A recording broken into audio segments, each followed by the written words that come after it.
da cuenta el recurso de apelación 240-2025. Se encuentra presente el abogado Humberto Abanto Verástegui por el imputado recurrente Liz Patricia Benavides Vargas. Asimismo, se encuentra presente la representante del Ministerio Público, Primera Fiscalía Suprema, doctora Alejandra María Cárdenas Ávila, sobre un auto de primera instancia.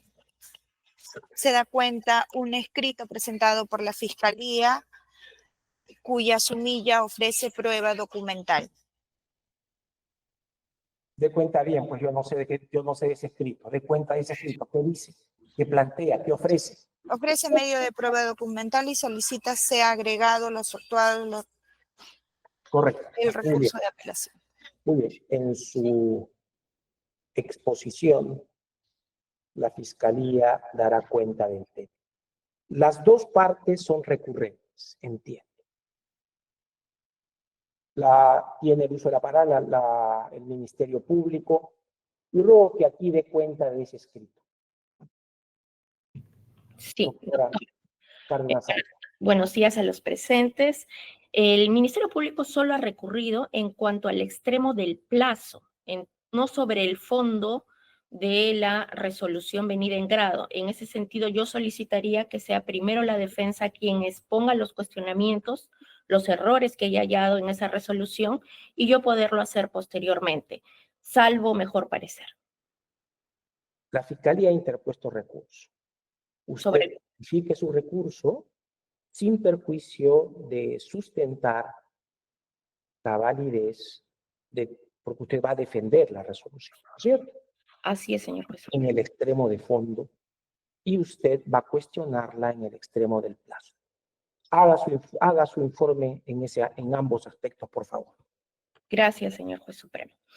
Conforme hemos indicado, la resolución venida en grado ha sido materia de impugnación por la defensa de la señora Liz Patricia Benavides Vargas, en razón de que se le afectan diversos derechos. Señala una afectación al derecho a la prueba, una afectación al derecho a la presunción de inocencia, una afectación también al derecho a la legalidad procesal y una afectación a la debida motivación de las resoluciones, al debido proceso fiscal objetivo, al debido proceso fiscal competente y al derecho a la igualdad. Esas son las afectaciones que se impugnan en el recurso escrito. Debemos indicar que en el recurso escrito no se ha señalado ningún error concreto, ya sea injudicando o improcedendo, ni tampoco se ha señalado algún defecto de motivación en uno de los argumentos jurídicos que se impugnan. Sin embargo, pese a esta falta de precisión de lo que se impugna, el Ministerio Público va a desarrollar uno a uno los argumentos jurídicos de la resolución venida en grado que han sido objeto de impugnación. El primer fundamento es el 13º, que incluye los fundamentos del 12.3 al 13º, y que es aquel que señala que la ex fiscal de la Nación se encuentra por la resolución de la Junta Nacional de Justicia habilitada para retornar y asumir el cargo. Esta resolución de la Junta Nacional de Justicia, la 231-2025-JNJ del 12 de junio del 2025, dispuso que el actual fiscal de la Nación retorne a Liz Patricia Benavides Vargas como fiscal de la Nación. Si bien es evidente la incongruencia en términos, lo cierto es de que existe un mandato administrativo que hasta el momento, tal y como se ha debatido en la anterior audiencia, queda firme. Es más, que ha conllevado a un proceso disciplinario a los fiscales supremos que por el momento, se han resistido a que esta resolución se ejecute, dado que a la fecha no se ha notificado el acta donde constan los votos que le dan la validez a este mandato administrativo. ¿Por qué consideran de que no está habilitado el recurso? Y entiendo que esta es la razón por la cual piden que se declare improcedente. Consideran que no hay un ejercicio del cargo. Sin embargo, ya la Corte Suprema tiene un precedente, que es el caso Chávarri. En el caso Chávarri, si bien el fiscal supremo estaba suspendido, no destituido, había la posibilidad, el riesgo tangible, concreto, actual e inminente de que retorne. Igual que en este caso. Existe claramente este riesgo, más aún cuando todos hemos visto cómo se pretendió tomar posesión del cargo físicamente, sin que se haya notificado la resolución. Ese riesgo es manifiesto, actual e inminente. Y por eso es que la necesidad que ha hecho al Ministerio Público requerir esta medida cautelar. Otro de los argumentos que se impugnan son los contenidos en el 16º fundamento al 22º. Como hay sospecha suficiente, dice el juez, es posible considerar el riesgo de reiteración delictiva porque hay suficientes elementos de convicción de los hechos imputados. El hecho 1 respecto a sus 3 subhechos, el hecho 2 y el hecho 3. Y acá paso a hacer un resumen breve de cada hecho ya que se me ha asignado la primera oportunidad de hacerlo. El primer subhecho se refiere a la aceptación de una ventaja indebida de parte de Liz Patricia Benavides Vargas, de José Luis Castillo Alba y la señora González Yep, pareja del segundo de los nombrados. ¿Con qué? Con que el entonces teniente, ahora capitán Rodríguez Menacho, elabore un informe, el 132-2022, de fecha 9 de noviembre del 2022 a la Junta Nacional de Justicia, señalando que no había interceptado comunicación alguna entre Liz Patricia Benavides Vargas y el entonces investigado por el caso Cuellos Blancos, el señor Camayo. A cambio, ¿qué es lo que tenía que hacer Liz Patricia Benavides Vargas? Nombrar progresivamente 4 fiscales afines al procesado José Luis Castillo Alba en el equipo especial Cuellos Blancos. Un equipo especial constituido precisamente para enfrentar esta organización criminal. Y había que infiltrar fiscales y eso es a lo que accedió la entonces fiscal de la Nación. Los elementos de convicción que en ese momento valoró el juez y que lo ha hecho de una forma razonada y proporcional es de que todos los elementos están corroborando la declaración de un testigo protegido, el TP1 2024. Y este testigo protegido no es cualquier testigo, sino es precisamente el testigo presencial de los hechos. Es el intermediario, el abogado contactado para la defensa de Liz Patricia Benavides Vargas con Luis Castillo Alba.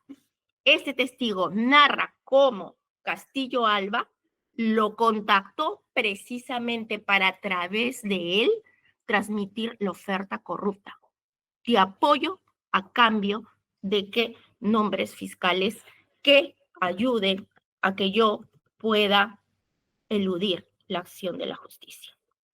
¿Y cómo lo corrobora el señor juez supremo?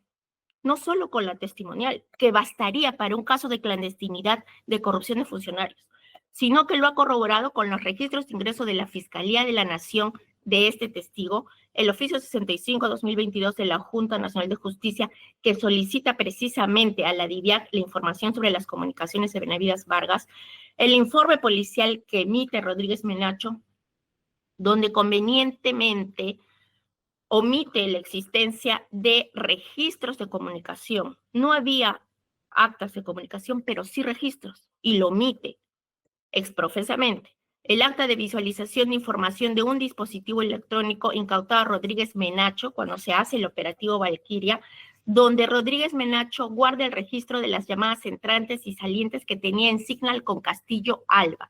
Es decir, hay una corroboración periférica de lo que manifiesta el testigo presencial de los hechos y la declaración testimonial del propio Jorge Rodríguez Menacho, que señala que él elaboró ese informe, que además conoce a la pareja de Castillo Alba porque vive en el departamento de su propiedad, si bien alega un alquiler.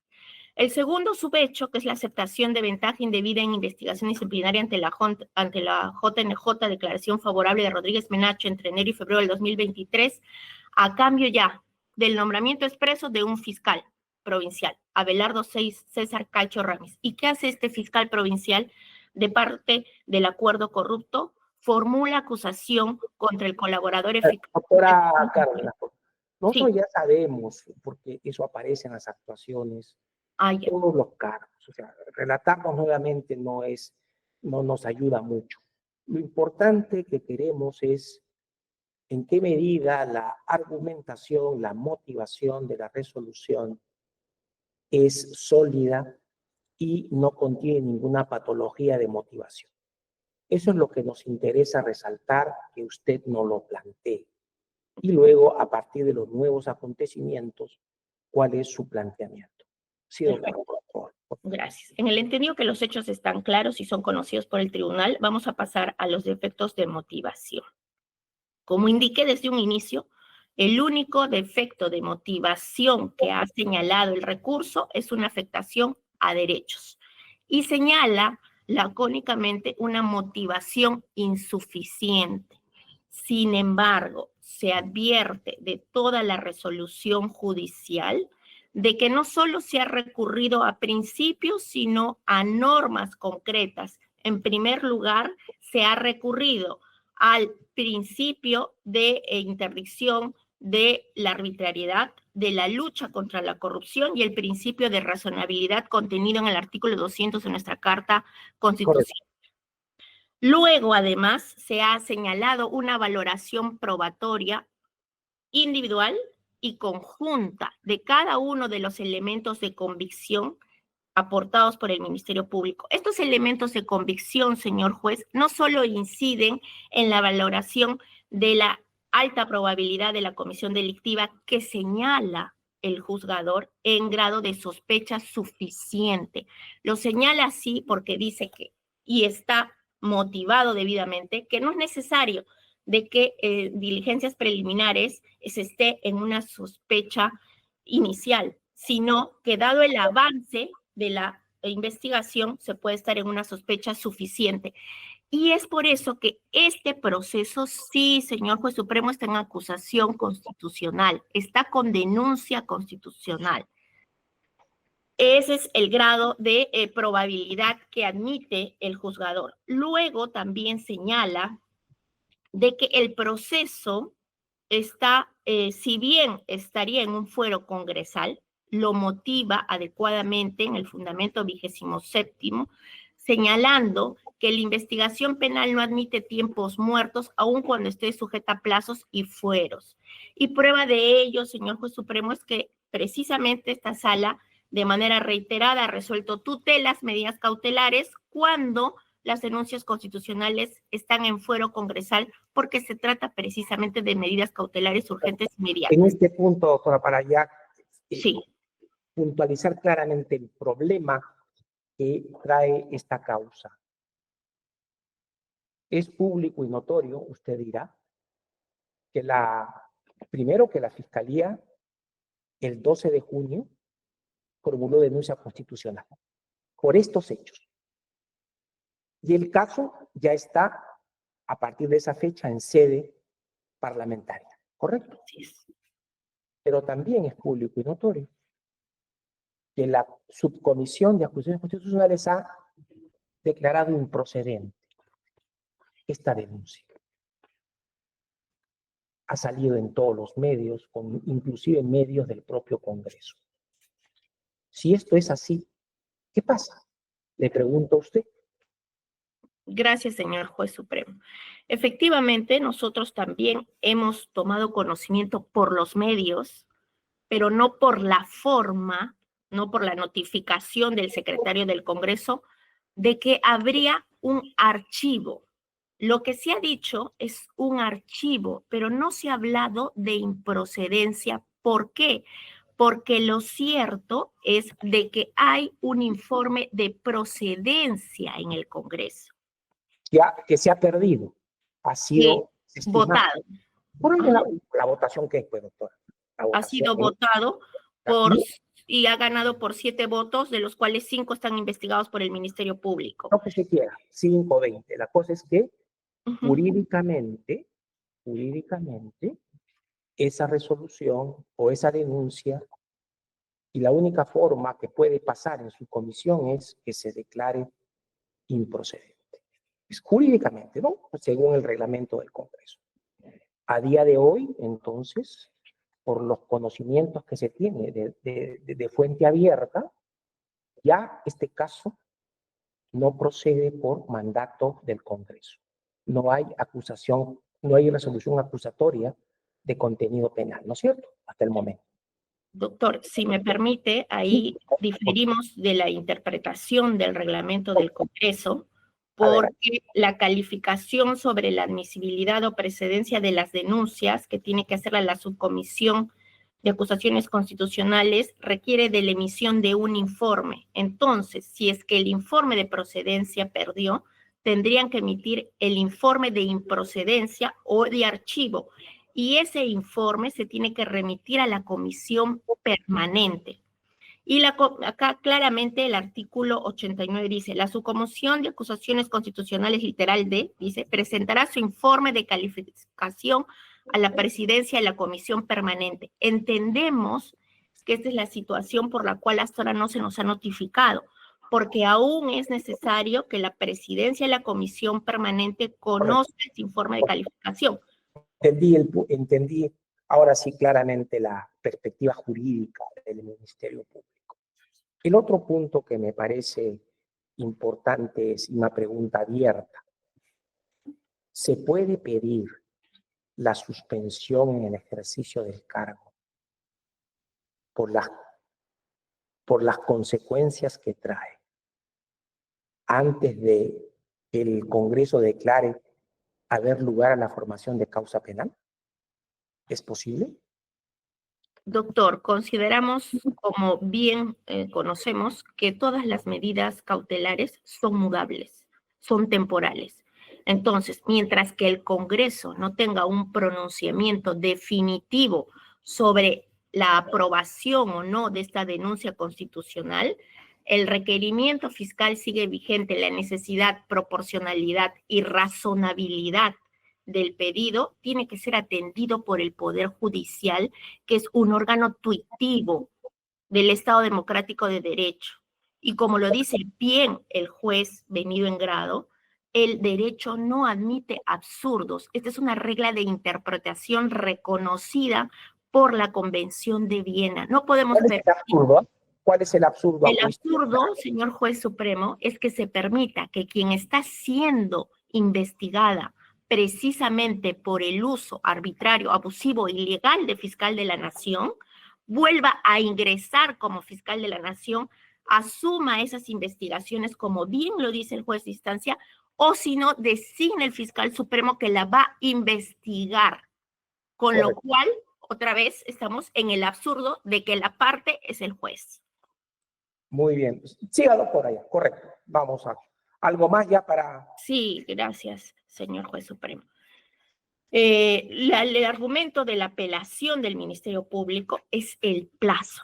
El plazo que se nos otorgó no es el requerido. Nosotros solicitamos 36 meses precisamente en atención a la reiteración delictiva. Ya en la audiencia anterior se han mencionado diferentes carpetas, unas están en el Congreso ya más de un año, otras aún no.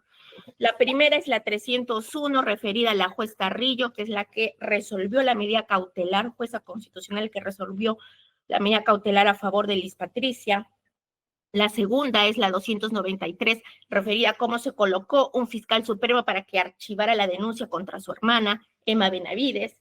La tercera es la 1055, que está referida a cómo se dilató el proceso de la audiencia de sobreseimiento con una supuesta confabulación con el área de investigación del Ministerio Público internacionales, de notificaciones de cooperación internacional, en el caso de que se esperó a que regresaran las notificaciones cuando se podía hacer por edictos. La siguiente carpeta es la 259, en la cual está investigada por cómo llegó como adjunta suprema, y ahí va parte de los nuevos elementos de convicción que hemos acompañado, entre ellos que la tesis que presentó y que generó su calificación como fiscal suprema es una tesis con 85% de plagio, y por eso es que no aparece. Nuevamente vemos ahí cómo hay sustracción de los medios de prueba.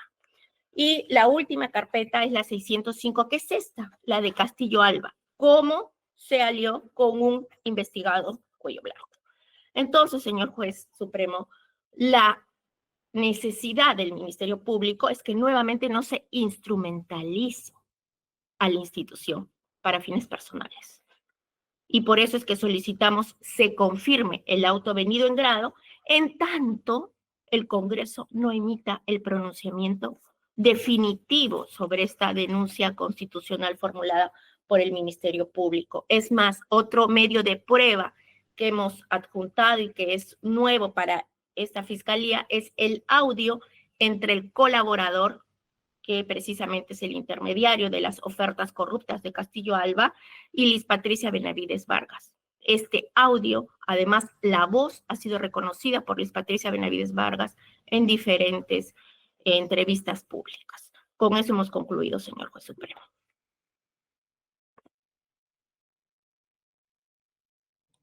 Doctor Abanto.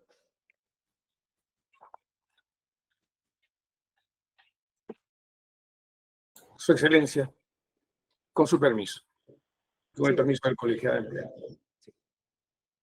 Hay un error de interpretación normativa muy curioso en la argumentación del Ministerio Público, en el sentido de que habría alguna posibilidad distinta entre las opciones de procedencia e improcedencia sobre una denuncia constitucional.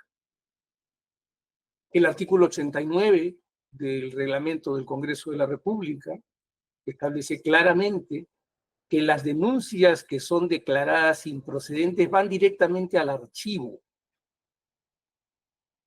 No hay término medio en esa decisión.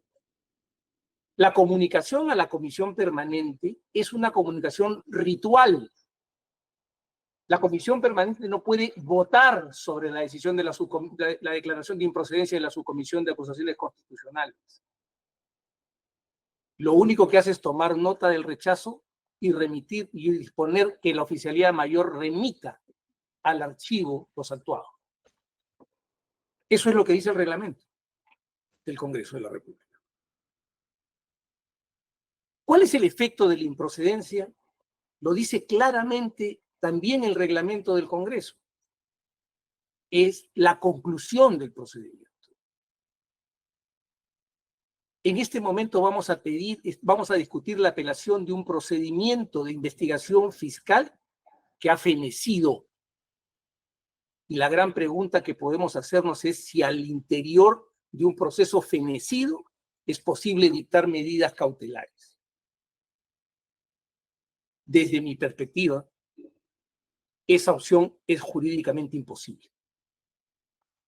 Porque si bien el proceso cautelar es autónomo, guarda una relación de servicio al proceso principal.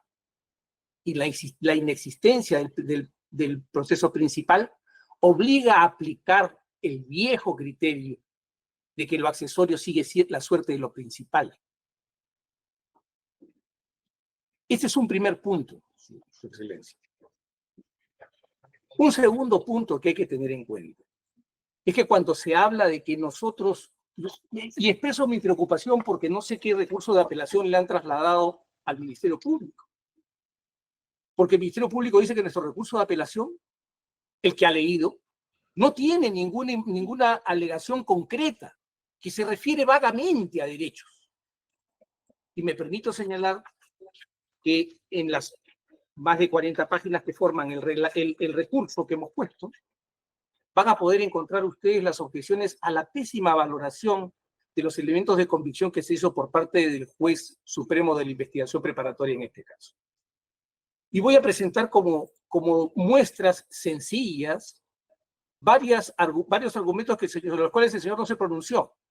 Por ejemplo, me remito a la sentencia del caso Oreguardia, que estableció y ratificó la existencia del derecho a un fiscal objetivo. El primer cuestionamiento que se hizo por parte de la defensa en ese caso fue que la señora Luis Patricia Benavides Vargas está siendo investigada en estos casos por quien supuestamente habría sido afectada por la actuación de la organización criminal que se le atribuye liderar. Porque si prestamos atención a lo que ocurrió en el concurso 4-2021 de la Junta Nacional de Justicia para el cargo de fiscal supremo, podrán encontrar que la persona perjudicada por la intervención de esta supuesta organización criminal se llama Delia Milagros Espinosa Valenzuela, quien quedó tercera en la calificación y no fue designada fiscal suprema en ese caso. Ahí hay un serio problema de objetividad. Ya el Tribunal Constitucional ha resuelto esto y nuestra Corte Suprema ha adherido a esta interpretación. Un segundo tema es que, por ejemplo, sus excelencias, se les dice que mi defendida nombró al fiscal Caicho Ramis como fiscal provincial del segundo despacho de la tercera Fiscalía Provincial Penal Corporativa de Santa Rosa del Distrito Fiscal de Lima Noroeste. Pero resulta que los hechos demuestran que el señor Caicho Ramis fue designado por la doctora Zoraida Ábalos. Y ahí hay una grave deficiencia argumental desde la prueba que el señor juez de Supremo de la Investigación Preparatoria no tuvo en cuenta. Se presentó también como elemento de convicción los registros de ingresos al despacho de la Fiscalía de la Nación, servicios de guardianía 21 de noviembre del 22, 11 de diciembre del 22, 12 de diciembre del 22, 15 de diciembre del 23, 18 de febrero del 23 y 1 de marzo del 23. Sin embargo, ninguno de estos registros puede dar información sobre el contenido de la supuesta conversación de la que se habla. El oficio 65-2022, en el que se da cuenta de la declaración de Rodríguez Menacho rendida ante la Fiscalía, olvida un dato importante que está en la misma declaración, y es que el señor Rodríguez Menacho dice haber elaborado el informe al que he hecho referencia a la señora fiscal por orden de su superior jerárquico sin intervención de ninguna persona, sin interferencia alguna. Y eso no lo ha tenido presente el señor juez supremo de la investigación preparatoria, pero algo más grave aún. En sus argumentos, el señor juez supremo de la investigación preparatoria nos dice que los dichos del testigo protegido 1 corroboran los dichos del colaborador eficaz, del aspirante a colaborador eficaz 8. Pero ha olvidado tener en cuenta un informe que está presente, en una disposición fiscal que está presente en su despacho, que dice otorgar al aspirante a colaborador eficaz de la carpeta reservada 8-2024 a cargo del equipo 3 del EFICOP la medida de protección de reserva de su identidad en las diligencias que intervenga como testigo protegido ante esta Fiscalía Suprema. Para tales efectos se le asigna la clave TP 1-2024. Entonces encontramos que estamos ante una manifiesta prohibición que es más grave que la prohibición que ha puesto el propio legislador a propósito de los procedimientos de colaboración eficaz. O sea, no se puede corroborar los dichos de un colaborador eficaz con los dichos de otro colaborador eficaz por mandato de la ley. Con mayor razón, no se puede corroborar los dichos de un colaborador eficaz con los propios dichos de un colaborador eficaz, y el señor juez supremo de la investigación preparatoria no ha tenido ningún cuidado en eso, porque parte de su argumentación para sostener la existencia de una alta probabilidad de repetición del delito es que nos dice que el testigo protegido 1-2024 corrobora lo dicho por el aspirante a colaborador eficaz 8. La lista, sus excelencias, es larga de las profundas deficiencias que la resolución tiene. Yo respeto muchísimo el tiempo de la Sala Suprema porque tiene una enorme carga que resolver. En este punto concurren 3 elementos sustanciales. Uno, sobrevenir, que es la extinción del proceso contra Liz Patricia Benavides en este caso, que hace imposible el dictado de medidas cautelares.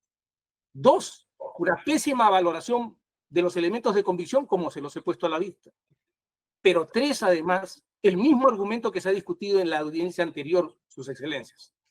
Es posible que un juez niegue la realidad de manera tan patente y que diga que, textualmente dice así, en la realidad de los hechos, la señora Liz Patricia Benavides Vargas ejerce el cargo de fiscal de la Nación y fiscal supremo. Cuando el propio Ministerio Público reconoce, con los argumentos que ya verán cómo se discuten en otro fuero, no aquí, la renuencia de la Junta de Fiscales Supremos y de la Fiscal de la Nación a cumplir con lo ordenado por la Junta Nacional de Justicia. Entonces se nos pide una medida cautelar, por eso es que respetuosamente digo sus excelencias, que debe ser revocada la resolución dictada por el juez supremo de la investigación preparatoria y reformándola, declarar improcedente el pedido de suspensión en el ejercicio del cargo a doña Liz Patricia Benavides Vargas. Muchísimas gracias. 2 preguntas, señor abogado. Su excelencia. A ver, primero, según la información que se tiene, de fuente del propio seno de la Junta Nacional de Justicia. La investigada tendrá, no sé, 2 procesos disciplinarios en los que se les destituyó del cargo, inicialmente, ¿correcto? Es correcto. Con la historia, pero con toda objetividad. Luego, en el proceso primero 109/2023, allí creo que se emitió esta resolución 231/2025 JNJ que anula y retrotrae la causa al punto de nuevo informe del instructor, ¿correcto? ¿Correcto, doctor? No, su excelencia. Esa resolución se da en el otro proceso. Porque hemos leído la resolución 231. Y lo que dice en uno de sus extremos es hacer referencia a este proceso. Pero, en fin, la cosa es que hay una resolución de anulación de la destitución, luego ya no hay destitución, ¿correcto? Así es. Ya se verá en el trámite. Y segundo, hay otra que igualmente es sobre la segunda destitución, que se declaró, según información pública, fundada la reconsideración y se modificó la destitución por una suspensión. ¿Correcto? ¿De 6 meses? No, 2 meses, creo, 60 días, ¿no? Así es, excelencia. Lo que no se ha podido obtener, y usted me ratificará y la señora fiscal me dirá, es que esa resolución no ha sido publicada, o me equivoco, señor, y notificada. Es que no sé, no la ubico. A nosotros ha sido notificada, su excelencia. Ya ha sido notificada, doctor, Sí. ¿correcto? Sí. ¿Me puede usted decir si ambas resoluciones no fueron notificadas oportunamente, su excelencia? Ya, quiero, por si fuera usted tan amable, de esa resolución que yo le digo, ¿no? Que declara fundada en parte, no sé, la reconsideración y solo le impone 60 días de suspensión, si usted la puede enviarnos a nosotros. Excelencia, lo va a tener en el día. Gracias. Doctora Cárdenas, depende, ahorita le voy a seguir preguntando, doctora Barto. ¿Es correcto que ha sido notificada esa segunda resolución de suspensión? Al Ministerio Público no, señor juez supremo. a pesar de que se ha solicitado por escrito reiteradamente. Correcto. Muy bien, este es un dato. Excelencia. Sí, claro. Si me permite precisar eso. Al Ministerio Público se le notificó a las 2:31. Lo que ocurre es que el Ministerio Público ha pedido que se le acompañen cosas que no corresponden de acuerdo al reglamento del Pleno de la Junta Nacional de Justicia, artículo 15. Esa es la 231 que estoy. Así es. En lo Y que la otra, había planteado. Sí, la otra. Señalar esta, el Ministerio Público no es parte en el procedimiento, Su Excelencia. Ah, ya. Por lo tanto, no correspondía una notificación. Ok. Por eso es que no aparece. Ya, pero sí me preocupa, o de repente. No, pero la va a tener el colegiado para que la vea. No conforme al reglamento, yo le pregunto a usted que no se publique. Sí, sí, Su Excelencia. Bueno, entonces es importante. Es importante señalar esto, Su Excelencia. De acuerdo al artículo 5º, las resoluciones que encajan en las 6 facultades constitucionales de la Junta Nacional de Justicia son de obligatoria publicación. Pero las que no son, y las nulidades y reconsideraciones no corresponden en su publicación. Ya, correcto. Entonces necesitamos como tribunal esta resolución para tener bien claras las cosas. Doctora Cárdenas, usted me dice que esa resolución 231 ya ha sido notificada al Ministerio Público, por eso que está pidiendo una serie de correcciones o de ampliación, no sé, de que se le cumpla con notificar otros aspectos, ¿es así? No entiendo. Sí, señor Juez Supremo. Lo que nosotros tenemos información de FN, porque es una notificación que se hace a la Secretaría de Fiscalía de la Nación, es de que se ha solicitado la resolución íntegra y el acta que contenga los votos de los magistrados de la Junta Nacional de Justicia para precisamente... Un pedido sí, frente a un mandato de la Junta. Así es. Pero sobre un mandato ya comunicado. Otra pregunta, en este asunto, ¿la Junta ya le entregó la comunicación o le ha dicho que no o aún no ha respondido? No nos ha respondido hasta el momento, y en el otro caso lo que nos respondió fue que estaba en elaboración hace 15 días. ¿Qué? O sea, entendemos que ya la habrán terminado. La resolución de suspensión, de declarar fundada la... Usted ha hecho mención a una demanda de amparo, ¿no? No, ha sido en la anterior audiencia. Pero igual puedo responder porque estoy con el fiscal interconsulta. Hay una demanda de amparo, pero que esa demanda de amparo, en ese proceso de amparo ya, pregunto, ¿se ha emitido una resolución, una medida cautelar suspendiendo la orden de la Junta o no hay resolución cautelar? Pregunto. Sí, está en fase de admisibilidad nomás, doctora. Ni siquiera se ha admitido, está todavía para... Se ha admitido. Ya está admitido. Nada ¿Y hay más. pedido de medida cautelar? No. Un minutito, voy a consultar, doctor. Entenderá que esto no es propio. Consulte, le pregunto al doctor Abanto. ¿Sabe usted de esa demanda de amparo? Sí, es una demanda que ha sido interpuesta, valga señalar, por la doctora Delia Milagros Espinosa Villanueva, en su propio nombre, defendiendo su derecho a mantenerse en la Fiscalía de la Nación. No es una demanda del Ministerio Público. Correcto, muy bien. ¿Y sabe usted la historia de esto? O sea, ¿se ha admitido? Inclusive, sí, Su Excelencia, y nosotros hemos pedido una intervención facultativa litis consorcial y se nos ha concedido. ¿Y sabe usted si hay una medida, hay un pedido cautelar o no hay? No, Excelencia, no podría saberlo por la naturaleza reservada de las solicitudes cautelares. Tiene usted razón. Porque lo que quiero ver es si hay resolución. No hay resolución. No, eso sí que no. Eso es lo importante para los efectos fundamentales. No hay resolución, ¿no, doctora Cárdenas? ¿Cautelar? Sí, doctor. En la medida cautelar se nos ha notificado, aparentemente, no le puedo asegurar porque es un trámite propio de la Fiscal de la Nación, que todavía no ha sido declarada procedente. Está pendiente. Pues ya, lo que fuera. La cosa es que no hay resolución sobre el punto. Así es. Muy bien, Muy bien, muy bien. Muchas gracias. Habiendo cumplido con escuchar a ambas partes, la causa queda al voto, se resolverá inmediatamente. Ruego al señor doctor Abanto copia de esa resolución para los efectos de incorporar al razonamiento del Tribunal Supremo. La audiencia concluye. Le haré llegar a su excelencia. Muchas gracias, señor doctor. Muchas gracias, doctora Cárdenas.